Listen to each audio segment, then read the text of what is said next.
মুসলমানের ঘরে ছেলে মেয়েরা, বাড়া তরুণেরা, আয়া মানব জবান যুবকেরা, পর্দার অন্তরালে মা বোনেরা, এ নবী প্রেমিকেরা, তাই আপনাদের জানিয়ে দিয়ে যায় কবরে প্রত্যেককে যেতে হবে। এই দুনিয়া ছেড়ে আপনাকে আমাকে বিদায় নিতে হবে। তাই আপনাদের বলে দিয়ে যায় কবরটা হবে অন্ধকার, কবরটা হবে অন্ধকার, এত কঠিন অন্ধকার হবে।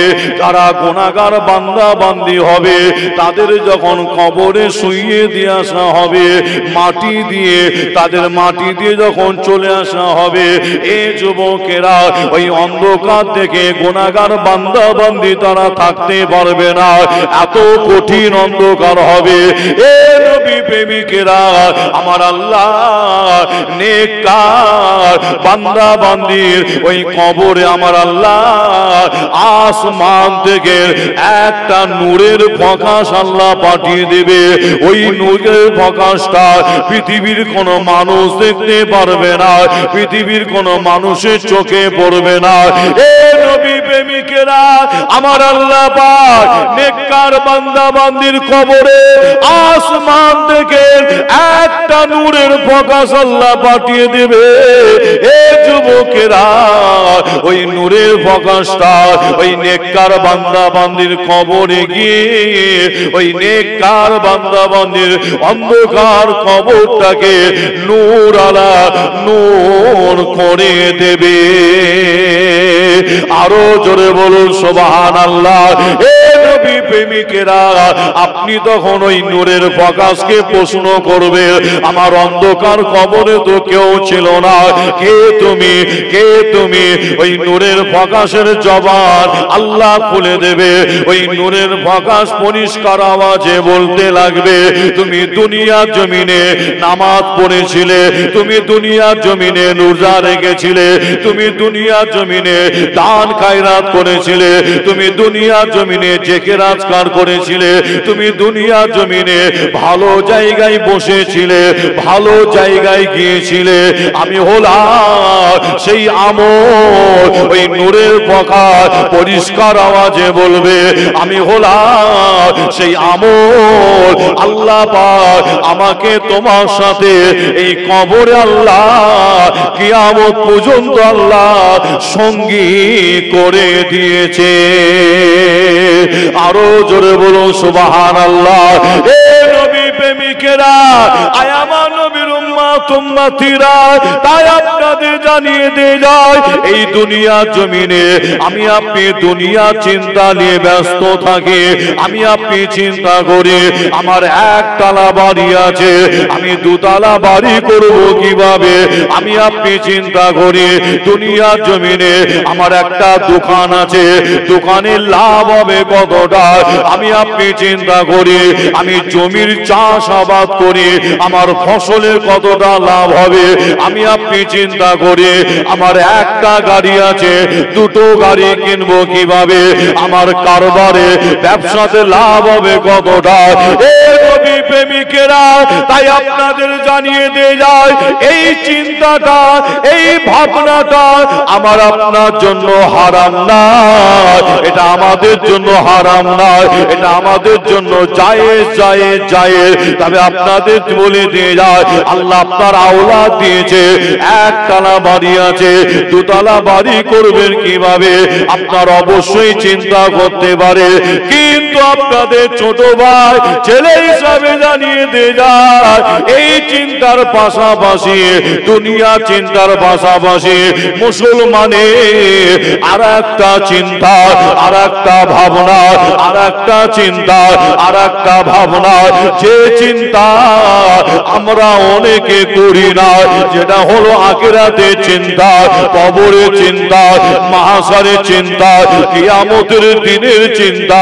আল্লাহ নবী জানিয়ে দিলে যে ব্যক্তিটা দুনিয়ার চিন্তার পাশাপাশি আখিরাতের চিন্তাটা করে, ওই ব্যক্তিটাই হলো একজন উত্তম ব্যক্তি।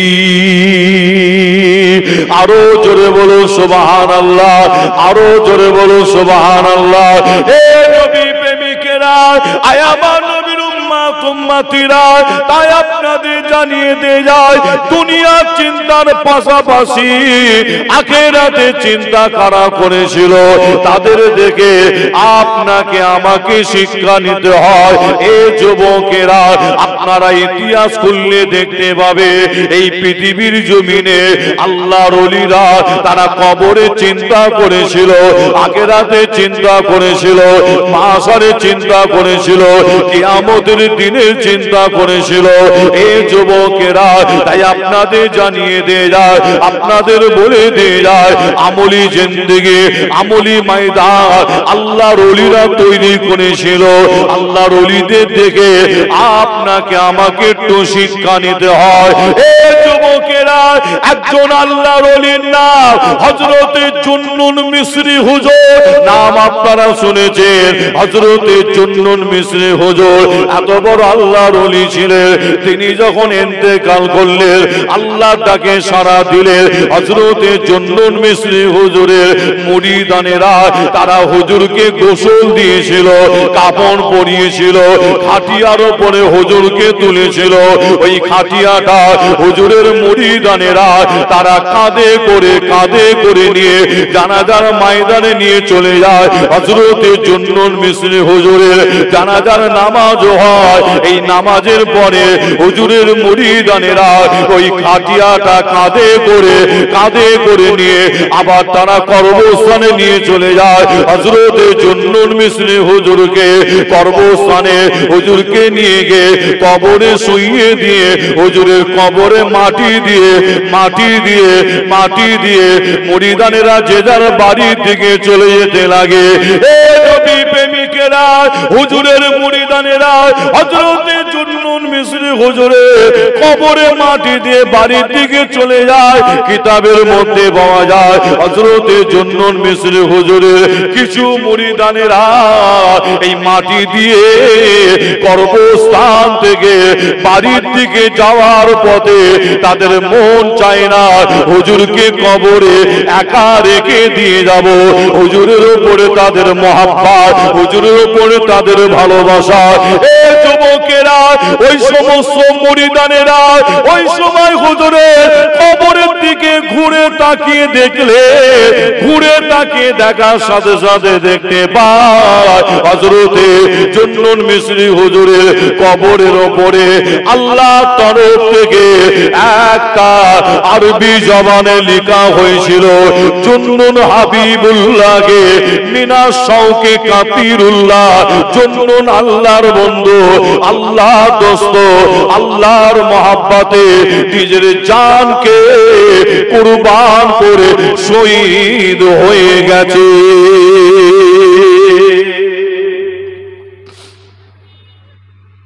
জোরে হবে না সুবহানাল্লাহ? খাজা হুজুরের কপালে আরবি জবানে লেখা হলো, জুন্নুন মিসরি হুজুরের কবরের উপরে আরবি জবানে লেখা হলো। কিসের ক্ষমতা এটা? অন্য কিছু নাই, এই ক্ষমতা হচ্ছে আমলি ক্ষমতা, আল্লাহর তরফ থেকে। আল্লাহু আকবার। মরতে তো আপনাকে আমাকে হবে, মরার মতন মরতে যদি পারি আল্লাহর জান্নাত পাবেন। জোরে বলুন। রাস্তাঘাটে কুকুর বিড়াল মরে পড়ে থাকে, নিশ্চয়ই আপনারা দেখেছেন। ওই রকম মওতের, ওই রকম মরার কোনো দাম নাই। মরতে যদি হয়, আল্লাহর ওলিরা তারা যেভাবে দুনিয়া থেকে বিদায় নিয়েছিলেন, আপনারাও নিজের চোখে আপনারা দেখেছেন। আপনারা আল্লাহর ওলিদের মহব্বতের মানুষ, ভালোবাসার মানুষ, আপনারাও নিশ্চয়ই দেখেছেন অনেক আল্লাহর ওলি দুনিয়া থেকে বিদায় নিয়েছেন। একটা একটা করে নমুনা দেখতে পাওয়া গেছে। যে আপনাদের ছোট ভাই ছেলে হিসাবে জানাই, আপনারা ফুরফুরা পীর মুজাদ্দিদুজ্জামান দাদা হুজুর পীর কেবলা রহমাতুল্লাহ আলাইহিকে অন্তর থেকে মহব্বত করেন, ভালোবাসেন, পীর বলে মানেন।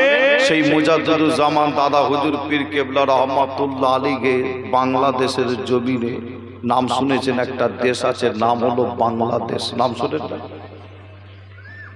বাংলাদেশের জমিনে দাদা হুজুর পীর কেবলা দ্বীনের খেদমত, ইসলামের খেদমতে গেছেন দাদা হুজুর। জি। আর বাংলাদেশের কিছু মানুষ দাদা হুজুরের মুরিদানদের শুনিয়ে কিছু মানুষ বলছে কি ফুরফুরার পীর আবু বাক্কার দাদা হুজুর নাকি ভণ্ড পীর। জোরে বলবেন না নাউজুবিল্লাহ। সেই টাইমে সেই সময় দাদা হুজুরকে বাংলাদেশের কিছু মানুষ বলছে কি ফুরফুরার পীর আবু বাক্কার ভণ্ড পীর, বেদাতি পীর। আর বলছে কাকে? দাদা হুজুরের মুরিদানরা আছে তাদের আবার শোনাচ্ছে। মুরিদানেরা শুনে আমার আপনার পীর মুজাদ্দিদুজ্জামান দাদা হুজুরের কাছে এসে মুরিদানেরা বলছেন হুজুর, দাদা হুজুরকে শোনাচ্ছেন কি হুজুর আপনাকে কিছু মানুষ বলছে ফুরফুরার পীর আবু বাক্কার ভণ্ড পীর, বেদাতি পীর। যে দাদা হুজুর পীর কেবলা আমার আপনার পীর শোনার পরে দাদা হুজুর পীর কেবলা তাদের বিরুদ্ধে ছোট বড় কথা বলেছিলেন। যে ছোট বড় কথা বলেছিলেন কি যে আপনাদের বলে যাই দাদা হুজুরকে বলছেন ভণ্ড পীর, বেদাতি পীর। দাদা হুজুরের যখন মুরিদানেরা এসে শোনালেন, এই শোনানোর পরে আমার আপনার পীর মুজাদ্দিদুজ্জামান দাদা হুজুর তিনি চুপ করে বসে থাকলেন। যে এই চুপ করে বসে থাকার পরে আমার আপনার পীর বলে উঠলেন একটা কথা। কি বললেন? মুরিদানদের বললেন, বাবা মুরিদানেরা, আমি তোমাদের পীর আবু বাক্কার, আমি আবু বাক্কার ফুরফুরা পীর আবু বাক্কার, আমি তোমাদের বলে গেলাম আমি আবু বাক্কার আমার মওতটা জুম্মার দিন শুক্রবারে হবে।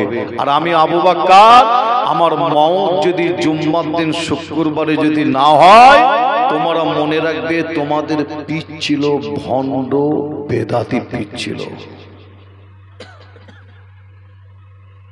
কি মুরিদানেরা কি শোনালেন আর দাদা হুজুর কি বলছে?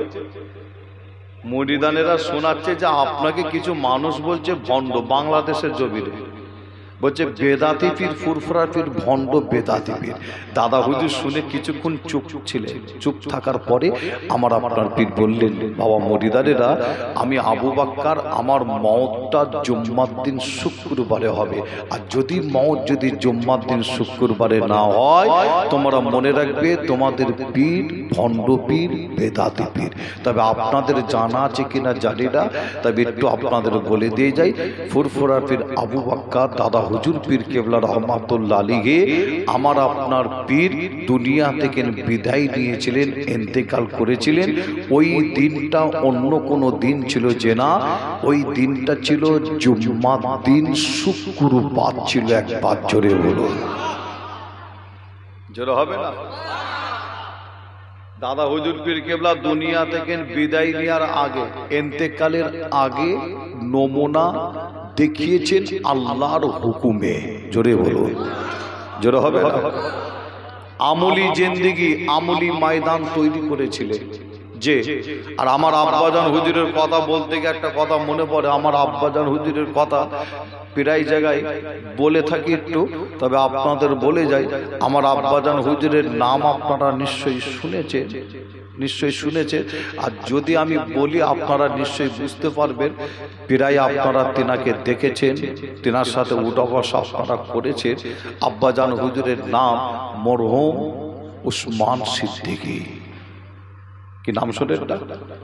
যে সহবত উঠা বসা আপনারা করেছেন, যারা করেছেন তারা জানেন কেমন মানুষ তিনি ছিলেন, যে কেমন মানুষ ছিলেন। তবে আপনাদের বলে যায় যে আব্বাজান হুজুর পীর কেবলা তিনাকে আমি লক্ষ্য করে দেখেছি আমি ছেলে হিসাবে, আর আপনারাও নিশ্চয়ই লক্ষ্য করে দেখেছেন আব্বাজান হুজুরের চাল চলন, কথাবার্তা, ওঠা বসা, খাওয়া দাওয়া সব কিছু মুজাদ্দিদুজ্জামান দাদা হুজুরের নকশা কদম অনুযায়ী তিনি চলতেন। জোরে বলুন, সব কিছু একদম মুজাদ্দিদুজ্জামান দাদা হুজুরের নকশা কদম অনুযায়ী। যে তাই তো তিনি যখন দুনিয়া থেকে বিদায় নিলেন, আমার আব্বাজান হুজুর ইন্তেকাল করলেন, দুনিয়া থেকে যখন বিদায় নিলেন, যে ঈশান নামাজের সময়, নিশ্চয়ই আপনারা শুনেছেন, ঈশান নামাজের সময় দাদা হুজুরের মাজারের পাশে একটা মসজিদ আছে। কি দেখেন, নামাজ আপনারা পড়েছেন ওই মসজিদে। দাদা হুজুরের মাজারে দেখবেন কাছাকাছি, আবার ছোট হুজুরের মাজারের একদম কাছাকাছি আর একটা মসজিদ আছে না, ওখানে একটা মসজিদ আছে। যে এই দুটো মসজিদে ঈশান নামাজ হয় একই টাইমে, একই সময়, দুটো মসজিদে নামাজ হয়। একই টাইমে একই সময় আব্বাজান হুজুর ইন্তেকালের পরে দুই মসজিদের মুসল্লিরা তারা তর্ক বিতর্ক শুরু করলো। মনে রাখবেন 24 পরগনার মানুষ তর্ক বিতর্ক করছে ওখানে গিয়ে যে না, মেদিনীপুরের মানুষ যে, বাঁকুড়া জেলার মানুষ তর্ক বিতর্ক করছে যে না, ফুরফুরার মানুষ তারা নিজেরাই তর্ক বিতর্ক করছে। কি তর্ক বিতর্ক? কেউ বলছে দাদা হুজুরের মসজিদের মুসল্লিরা তারা বলছে হুজুর এই মসজিদে নামাজ পড়েছে, আবার ছোট হুজুরের মসজিদের মুসল্লিদের মধ্যে আবার বলছে হুজুর এই মসজিদে নামাজ পড়েছে। আবার এমনও ব্যক্তি বলছে না আমার পাশে দাঁড়িয়ে নামাজ পড়েছে, আবার আর একজন বলছে না হুজুর আমার পাশে দাঁড়িয়ে নামাজ পড়েছে। এরকম একটা তর্ক বিতর্ক আপনারা নিশ্চয়ই শুনেছেন। যে তবে আপনাদের বলে যায়, আমার আব্বাজান হুজুর যখন দুনিয়া থেকে বিদায় নিলেন একই টাইমে একই সময় তিনাকে দুটো মসজিদে নামাজ পড়তে দেখা যায়। জোরে বলুন, জোরে হবে না? যে আমার আব্বাজান হুজুরের জানাজার নামাজ পড়িয়েছিলেন আল্লামা পীর কারিমুল্লাহ সিদ্দিকী চাচাজান হুজুর পীর কেবলা। তিনি জানাজার নামাজ পড়ানোর আগে যে এই মাইক্রোফোনে কিছু কথা বলেছিলেন যে চাচাজান জানাজার নামাজ পড়াবে, নামাজ পড়ানোর আগে কিছু কথা বলছিলেন, বক্তব্য দিচ্ছিলেন। কথা বলতে বলতে আজও সোশ্যাল মিডিয়ায় আছে, আপনারা পেয়ে যাবে। চাচাজান হুজুর নামাজ পড়ানোর আগে বলতে বলতে বললে যে ছোট হুজুর পীর কেবলা রহমাতুল্লাহ আলাইহি আশিকে রাসূল নায়েবে নবী আলা হযরত ছোট হুজুর পীর কেবলা রহমাতুল্লাহ আলাইহি তিনি মুরিদানদের মাঝে মধ্যে তিনি বলতেন, মুরিদানদের বাবা আমার জান্নাতি ছেলে তোমরা দেখতে চাও? ছোট হুজুর মুরিদানদের বলতেন, কি বলতেন? বাবা আমার কি জান্নাতি ছেলে দেখতে চাও? মুরিদানেরা বলতেন যে হুজুর দেখতে চাই। যে আমার দাদাজান ছোট হুজুর পীর কেবলা রহমাতুল্লাহ আলাইহি ওই সময় আমার আব্বাজানের দিকে দেখিয়ে বলতেন আল্লাহ আমার ওসমানকে জান্নাতি ছেলে করেছে। জোরে বলুন। কে বলছেন? আমি আসেম বিল্লাহ সিদ্দিকী যদি বলতাম এই কথাটা তাহলে কিছু মানুষ উড়িয়ে দিতে পারত। কে বলছেন? আল্লামা পীর কারিমুল্লাহ সিদ্দিকী চাচাজান হুজুর তিনি বলছেন। আর তিনি আবার শুনেছেন ছোট হুজুরের জবান থেকে, তিনি আবার শুনেছেন। যে তবে আপনাদের এই কথাটা বলার অন্য কিছু কারণ নাই, কারণ হচ্ছে এটাই, মওত তো প্রত্যেকের একদিন না একদিন হবে, কিন্তু দুনিয়া থেকে বিদায় যে আমি আপনি নেব, মরার মতন মরতে যদি পারি আল্লাহর জান্নাত পাবেন। জোরে বলুন, জোরে হবে না? মুসলমানের ঘরে ছেলে মেয়েরা, বাড়া তরুণেরা, আয়া মানব জবান যুবকেরা, পর্দার অন্তরালে মা বোনেরা, এ আমার নবী প্রেমিকেরা, তাই আপনাদের ছোট ভাই ছোট ছেলে হিসাবে আপনাদের জানিয়ে দিয়ে যায়, আমলি জিন্দেগি আমলি ময়দান তৈরি করতে হয়। আমল যারা করেছিল তাদের থেকে আপনাকে আমাকে শিক্ষা নিতে হয়।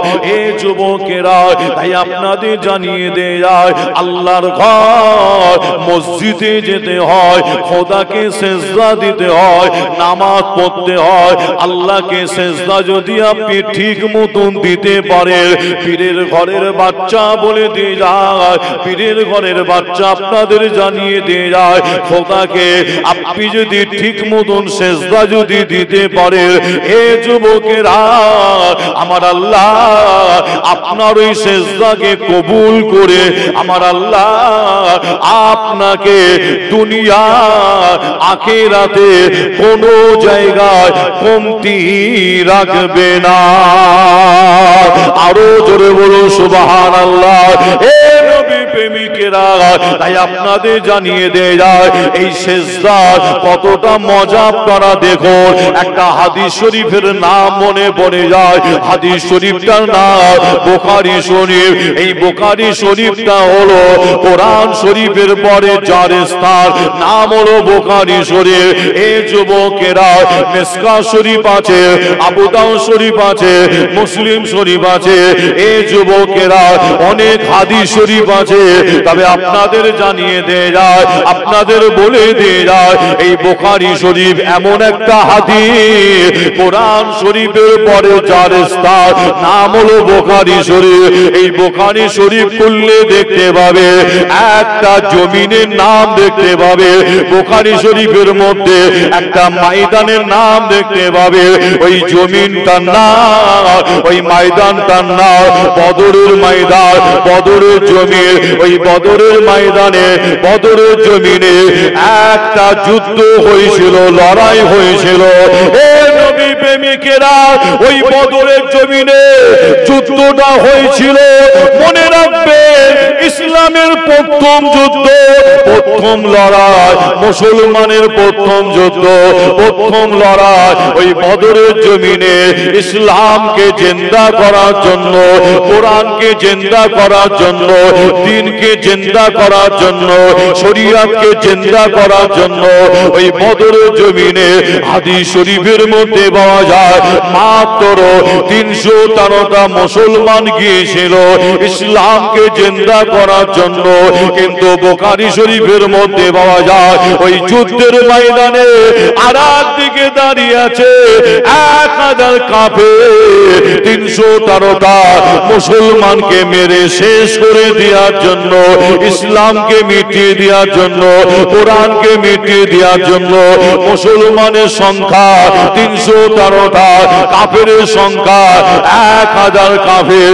মুসলমান 313টা, কাফের হলো 1000 কাফের।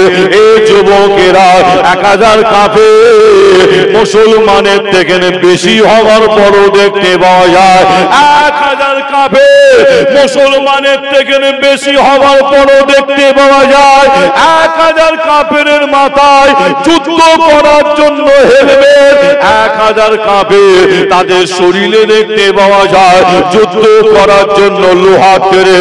1000 কাফের তাদের কাছে দেখতে পাওয়া যায় প্রত্যেকের কাছে একটা একটা করে সওয়ারি, কেউ ঘোড়ার পিঠে, কেউ উটের পিঠে, কেউ গাধার পিঠে যুদ্ধের ময়দানে এসেছে যুদ্ধ করতে। 1000 কাফের তাদের হাতে দেখতে পাওয়া যায় সেই জামানার উন্নত মানের অস্ত্র দেখতে পাওয়া যায়। এ মুসলমানেরা মনে রাখবে, মুসলমানের প্রথম যুদ্ধ, প্রথম লড়াই 313টা মুসলমান, তাদের মাথায় হেলমেট ছিল না। 313টা মুসলমান তাদের শরীরে যুদ্ধ করার লোহার ড্রেস ছিল না। 313টা মুসলমান তাদের কাছে সওয়ারি ছিল না। 313টা মুসলমান তাদের হাতে যুদ্ধ করার জন্য উন্নত মানের অস্ত্র ছিল না। 313টা মুসলমান তাদের হাতে আছে খাজুর গাছের ডাল, খাজুর গাছের ডাল। ওই খাজুর গাছের ডাল নিয়ে 313টা মুসলমান আমার নবীর সাথে বদরের ময়দান, বদরের জমিনে দাঁড়িয়ে আছে। এ নওজওয়ানেরা, আয় আমার মুরব্বি চাচা জানেরা, পদ্মার অন্তরালে মা বোনেরা, ওই বদরের জমিনে যুদ্ধ শুরু করার আগে আমার আপনার নবীকে লক্ষ্য করে দেখা যায় আল্লাহর নবী ওই বদরের ময়দান, বদরের জমিনে মরুভূমির উপরে আমাদের নবী, বালুর উপরে আমাদের নবী আল্লাহ দরবারে সেজদায় পড়ে গেল। এই যুবকেরা এই সেজদার মধ্যে আল্লাহ এত মজা দিয়েছে, এই সেজদার মধ্যে আল্লাহ এত নিয়ামত দিয়েছে। এই যুবকেরা, ইসলামের প্রথম যুদ্ধ, কাফেরের সংখ্যা বেশি ছিল, তাদের কাছে সবকিছু, 313টা মুসলমানের কাছে কিছু না। কিন্তু আমার নবীকে দেখতে পাওয়া যায় ওই বদরের জমিনে যুদ্ধ শুরু করার ওই বদরের ময়দানে নবী আমার আল্লাহ দরবারে সেজদায় পড়ে গেছে। আমাদের নবী আল্লাহ দরবারে সেজদায় পড়ে যায়। যুদ্ধের ময়দানে করে নবী আমার সিজদায় পড়ে গিয়ে আল্লাহর দরবারে সিজদায় পড়ে গিয়ে দুটো চোখের পানি ফেলে ফেলে কাঁদে। হাদিস শরীফের মধ্যে পাওয়া যায় আমাদের নবী ওই রকম কান্না খুব কম কেঁদেছিল, এত কান্না কাঁদে আল্লাহর নবীর চোখের পানি গড়িয়ে যায়, আমাদের নবীর চোখের পানি গড়িয়ে যায়। ওই পানি গড়াতে গড়াতে ওই বদরের জমিনের বালু ভিজে গিয়ে আমার নবীর কপালে লেগে যায়। এ নবী প্রেমিকেরা, আমাদের নবী কেঁদে কেঁদে ওই যুদ্ধের ময়দানে বলেছিল কি জানে, আল্লাহ আজ যদি বদরের ময়দানে 313টা মুসলমান শেষ হয়ে যায়, আল্লাহ আপনাকে আল্লাহ বলার মতো, আমাকে নবী বলার মতো আর কাউকে খুঁজে পাওয়া যাবে না। ও রব্বুল আলামিন আল্লাহ, আপনি আমাদের হিফাজত করুন, হিফাজত করুন। আল্লাহ নবী কেঁদে কেঁদে কেঁদে কেঁদে সিজদায়, আল্লাহ নবী কেঁদে কেঁদে আল্লাহর কাছে সাহায্য চায়। এই যুবকেরা, আমার আল্লাহ পাক আমাদের নবীর সিজদায় নবীর চোখের পানিটাকে আল্লাহ ওই যুদ্ধের ময়দানে আল্লাহ কবুল করে নিয়ে আমার আল্লাহ পাক ওই বদরের ময়দান, বদরের জমিনে আল্লাহ মুসলমানকে সাহায্য করার জন্য আল্লাহ আসমান থেকে একটা নাই দুটো নয় আমার আল্লাহ পাক 5000 ফেরেশতাকে আল্লাহ বদরের জমিনে আল্লাহ নাবিয়ে দিয়েছিলেন।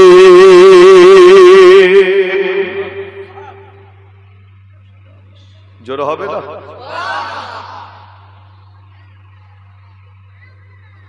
কটা ফেরেশতা?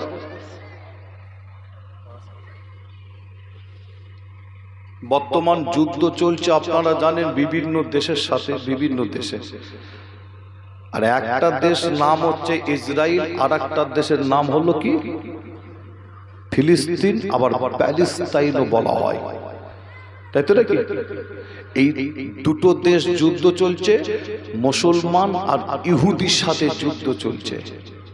যে আর এই ঘটনা যদি আপনাদের কাছে বলতে চাই, ইতিহাস যদি বলতে চাই একটু সময় লাগে, তবে আমি আপনাদের বলে যাই, ইসরায়েল বলে পৃথিবীর জমিনে কোনো দেশ কিন্তু ছিল না। ইসরায়েল বলে কোনো দেশ পৃথিবীর জমিনে ছিল না। যে ইতিহাস আপনারা যারা পড়েছেন জানেন, আপনারা শুনেছেন হিটলার বলে একজন ব্যক্তি ছিল, নাম শুনেছেন। আর এই হিটলার একটা টাইমে একটা সময় লক্ষ লক্ষ ইহুদিকে হত্যা অর্থাৎ মেরেছিল, লক্ষ লক্ষ ইহুদিকে হিটলার যে হত্যা করেছিল, মেরেছিল। ইতিহাস বলছে যে আপনার কিছু ইহুদি তারা তাদের জীবন বাঁচানোর জন্য কিছু ইহুদি বিভিন্ন দেশে দেশে চলে গিয়েছিল, তারা তাদের জীবন বাঁচানোর জন্য। হিটলার ওই সময় বলেছিল কি জানেন, আমি হিটলার যদি মনে করতাম বাকি যে ইহুদি আছে এদের মেরে শেষ করে দিতে পারতাম, আমি হিটলার মানলাম না। তার কারণ যে একটাই কারণ, মানলাম না এই কারণে কিছু ইহুদি পৃথিবীর জমিনে রেখে গেলাম, এই কারণে যাতে আমার পরে মানুষ যাতে বুঝতে পারে এই ইহুদি হচ্ছে কি জাত। হিটলার কিছু ইহুদিকে মারলো না, রেখে গেল, তার কারণ কি? মানুষ যাতে বুঝতে পারে ইহুদি কি জাত। বর্তমান সেই ইহুদি ইসরায়েলরা প্যালেস্তাইনের মুসলমান হাজার হাজার মুসলমানকে মেরে দিচ্ছে, হাজার হাজার। যে আপনার চোখ দিয়ে পানি বার হবে যদি আপনি মোবাইলে সেই প্যালেস্তাইনের মুসলমানদের যে মারা হচ্ছে, ছোট ছোট বাচ্চাদের পর্যন্ত ছাদ দেওয়া হয় রে, সেই সমস্ত দৃশ্য যদি আপনি মোবাইলে দেখেন আপনার চোখ তো পানি বার হবে। হসপিটাল পর্যন্ত ছাদ দেওয়া হয় না, বোম দিয়ে, গুলি দিয়ে, বারুদ দিয়ে, রকেটের হামলা করে হাজার হাজার মুসলমানকে মেরে দিচ্ছে। যে হ্যাঁ, যে আপনাদের কাছে একটু জানতে চাই, কথাটা যখন বলেছি একটু জানার ইচ্ছা হয়। আপনারা বলেন এই যে আপনার প্যালেস্তাইনের মুসলমানদের মা বোনদের, মহিলাদের, ছোট ছোট বাচ্চাদের যে গুলি করে মারা হচ্ছে, যে তে আমাদের মনে দুঃখ হয় না? হয় না? দুঃখ হয়? প্রত্যেকে যে দুঃখ হয় তো নাকি? এর জন্য কত প্রতিবাদ হচ্ছে, কত পীর সাহেব, ফুরফুরা শরীফের পীর সাহেব বলে, আর ফুরফুরা শরীফে যে পীর আছে, পীর সাহেব আছে, আর অন্য কোনো জায়গায় পীর থাকতে পারে না, থাকতে পারে না। শুধু ফুরফুরা শরীফে পীর থাকবে আর বাকি পীর থাকবে না, এটা হতে পারে কি? হতে পারে না, তাই তো নাকি? যে পীরের ছেলে পীর হবে এরকম কোনো কথা নাই। দাদা হুজুরের ওসিয়তনামাটা খুললো, আপনি পেয়ে যাবেন। আমি আবার অন্যদিকে চলে যাচ্ছি, তবে আপনাদের এটা বলে যাই যে আপনার এক কথাই যত পীর সাহেব আছে পশ্চিম বাংলায়, সকল পীর সাহেব কম বেশি রাস্তায় নেবে প্রতিবাদ করছে, আপনার যে জলসা মাহফিলে প্রতিবাদ করছে। সকল পীর সাহেব, পীরজাদা, উলামা হযরত আমরা সকলে প্রতিবাদ করছি। কি প্রতিবাদ? ইসরায়েলের বিরুদ্ধে, ইহুদির বিরুদ্ধে, যে কখনো কলকাতায়, কখনো রাজারহাট, কখনো নিউ টাউন, কখনো ডানকুনি, বিভিন্ন স্থানে আমরা রাস্তায় নেমে মুসলমান প্রতিবাদ করছি। কেন? যে প্যালেস্টাইনের মুসলমানকে কেন মারা হবে, যে আমরা এর বিরুদ্ধে আমরা প্রতিবাদ করছি। শুধু পশ্চিম বাংলা নয়, সারা পৃথিবীর মুসলমান প্রতিবাদ করছে। যে তবে আমি আপনাদের কাছে জানতে চাই, আজকে প্যালেস্টাইনের মুসলমান মা বোনেদের, ছোট ছোট বাচ্চাদের যে মারা হয় গুলি করে, সেই দৃশ্য দেখলে আপনারও চোখ দিয়ে পানি বার হবে। যে তবে আপনাদের কাছে, সকলের কাছে জানতে চাই যে এই যে মারা হচ্ছে, এই মারা যে হচ্ছে, এটা ঠিক না ভুল? বলেন একটুখানি, এতটুকুন বলতে পারবেন না? ঠিক না ভুল? ভুল করছে না যে? আচ্ছা, আমাদের মনে দুঃখ তো হয়, কি হয় না? মন চাই আমরা তাদের হয়ে একটু যুদ্ধ করি, নাকি? এরকম মন চাই না? পরিস্থিতি কিন্তু যে পরিস্থিতি হিসাবে আমরা ভারতবর্ষের মুসলমান, পশ্চিম বাংলার মুসলমান, আমাদের কর্তব্য হচ্ছে তাদের জন্য দোয়া চাওয়া, ঠিক না ভুল? আমরা দোয়াও চাইছি। যে তবে আপনাদের ভাই ছেলে হিসাবে একটু জানতে চাই, আমরা তাদের জন্য আমাদের মন কাঁদে। পীর সাহেব, পীরজাদা, আলেম ওলামা, সাধারণ মানুষের ব্যক্তির যে, আচ্ছা আমরা কি কোনো সময় দেখতে গেছি প্যালেস্টাইনের মুসলমানেরা তারা তাবলীগ জামাত করে কিনা?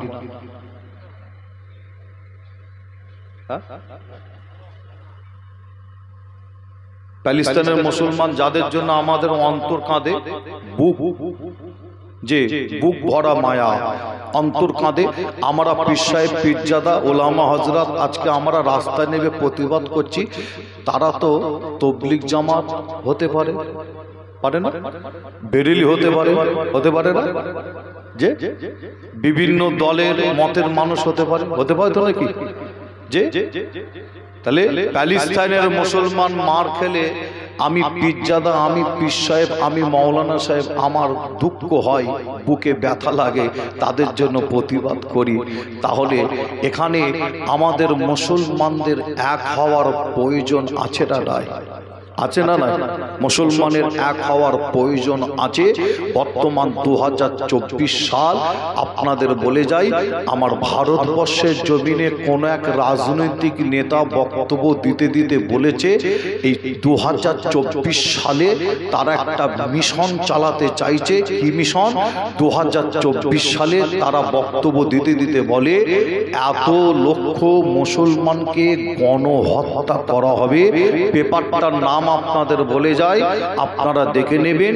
কলম পেপার বলে একটা পেপার আছে, সেই কলম পেপারে খবরটা ছাপা হয়েছে। কোন এক রাজনৈতিক নেতা বক্তব্য দিতে দিতে বলেছে তারা একটা মিশন চালাতে চায় 2024-এ। কি? ভারতবর্ষের জমিনে লক্ষ, কত লক্ষ মানুষকে তারা গণহত্যা করতে চায়। যে এরকম একটা টাইমে, এরকম একটা সময় আমাদের এক হওয়ার প্রয়োজন আছে বলে আমি আসিম বিল্লাহ মনে করি। যে কিন্তু আপনাদের ছোট ভাই ছেলে হিসাবে জানাই যে এই পশ্চিম বাংলা